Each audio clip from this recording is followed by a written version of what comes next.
to deal with my daughter about how we're going to approach this whole sleeping thing. So I will pat her and she will not cry. She'll just lay there, gently go to sleep. And it's worked out wonderfully. After our agreement and we work it out, right? I mean, I think it's a really, really good agreement, and you should probably think about it too. So a few nights ago, my wife said it was 1 minute. I was like, oh yeah, I mean, she didn't cry very much tonight. And last night, she just didn't really cry. No howling, no nothing. Maybe some sounds, but not crying sounds. So I think she's really learning how to, self-soothe. I'm helping her, obviously, by patting her. But, it's worked out pretty well. And I want to share with you how I did it today. Because it's not like I could talk to her. It's not like most people would say she comprehends English or whatever language. I mean, she's only 2 months old, right? So, I mean, when I said we make an agreement, I mean, in my head, I said, okay, I talk to you because obviously she can't talk. So I think there's a few key mistakes that parents make. And it's very understandable why they make these mistakes, as you read the books, you listen to these people, and, you don't use your brain and think about why things are, right? How things actually are for you. Things don't make sense, right? You're like, oh, I'm wrong. The book is right. And I feel like the brain is always useful. Logic is why we exist, I would say. And so I think the first thing is the idea that babies, especially newborns, infants, don't develop habits. The problem is, first of all, what is a habit? I don't know, right? It's hard to define. Something you do.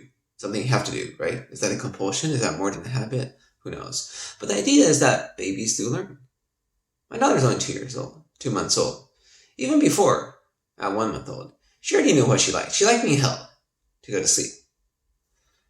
I guess nice, warm person holding you, right? Feels much better than a cold crib all by yourself with lots of free space. I guess they don't like free space. They like being cozy. But supposedly they can't learn these things. Supposedly they're too stupid. Their brain's not developed yet. But obviously they know. They know their likes and dislikes, right? So that's first something that we should know. Second thing is, training should start early. I mean, think about it logically again. Why do you want to start later to train? It's like you have some kids, right? You're going to train them to play basketball, but let's not worry about that right now because the league is not till like months, right? These guys have never touched a basketball. Just do whatever you want to do. Don't worry about it. We'll start later, closer to date. Is that like cramming? Or, I mean, some people even start after the fact, right? Like, wait till your kids developed. And then their kids already developed past that point, and you're like, oh, we better get started, right? You're like, that's sort of late, right? Shouldn't you prepare in advance, if anything? And then the last thing I would say is the idea of positive reinforcement. So, I would say, I don't know how much intelligence is in there, but I would say that my baby is probably as smart as a dog, maybe.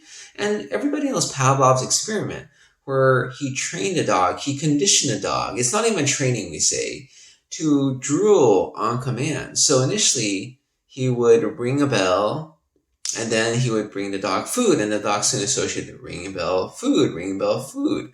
And so he just rings the bell, even without the food, the doctor starts drooling. Because the dog knows that food is coming. And in the same way, I know, you know, we sort of all know that positive reinforcement is a great way of changing behavior. I mean, we try to use it in adults. We probably aren't so good at it. We probably still scold, criticize people all the time. But we say it's much easier to catch flies with honey, right? If you're talking to customer service, why don't you butter them up first, right? Isn't that beneficial?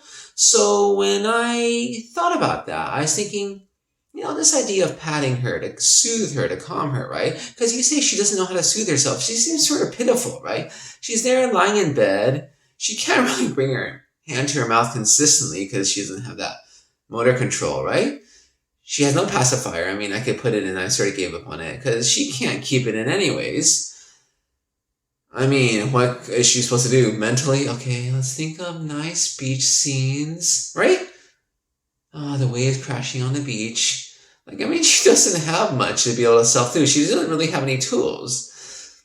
So I don't know how to do it, but I do know that if she's crying, it makes things worse. If she's flailing, it makes things worse. So I should get her not to do that. So one way people do is swaddling, and so I'll hold her, right? So she can't throw her arms around.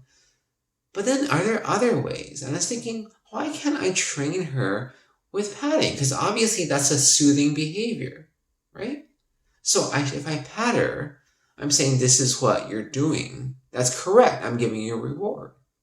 So instead of patting her non-discriminately, because how are you supposed to know what you're doing right when someone is praising all the time, right? Like imagine if you're learning a new job and person saying, you're wonderful, you're wonderful, you're wonderful. And you're sitting there, you're like, I obviously I'm doing something incorrectly or non-optimally. Can you just sort of tell me? Like, no, you're good, you're good. That's not helpful at all. So if you're just patting her all the time, how does she know whether she's doing this right or wrong? She doesn't, right? I mean, it's just no feedback basically if you're just patting her all the time. So I decided when she calms herself down, she's on the downtrend, right? I'll start patting her. When she ramps up, I'll stop patting her. That way she knows ramping up bad, calming down good. And then I don't know what she's doing. I don't know what she's doing correct. I don't know how she's calming herself, but I do know by her behavior that she is calming herself. I will reward that with patting her. So we made an agreement, right? Instead of people spending so much time soothing their kid, calming their kid, getting to sleep, I will instead take this time, right? Because it's only fair, and spend it to you, patting you when you're already calm, right?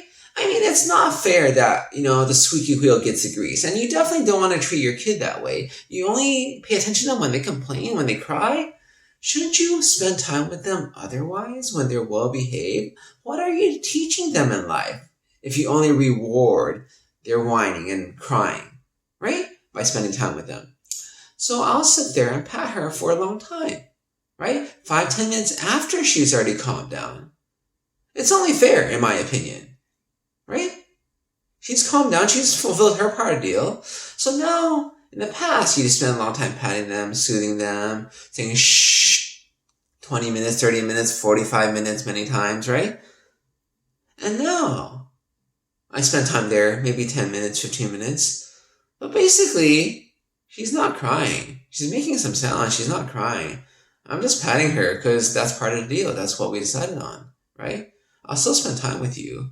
We'll just spend it differently, but you'll be calm instead. We'll spend time together that way. And I feel it's so funny, right? I mean, people say you can't train a kid at this age to sort of sleep by themselves, all these things. They don't understand it, but it's doable, obviously. And you can say my kid's the exception, but I would say, do you think your kid is not intelligent enough to be like Pavlov's dog? I would say, I don't think so, right? I mean, even babies know stuff, right? I mean, they have to know how to feed, otherwise they would die, right? They know stuff. They learn stuff, right?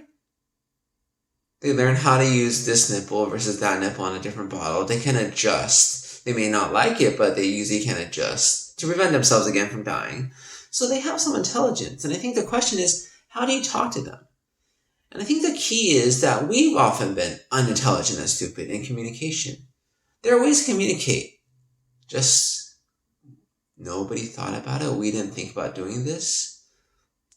But yeah, you should give it a shot if you have a 2-month-old, a 1-month-old, a few weeks old.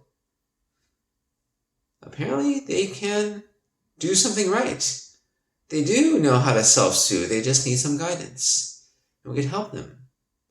And they will be better. And you will too.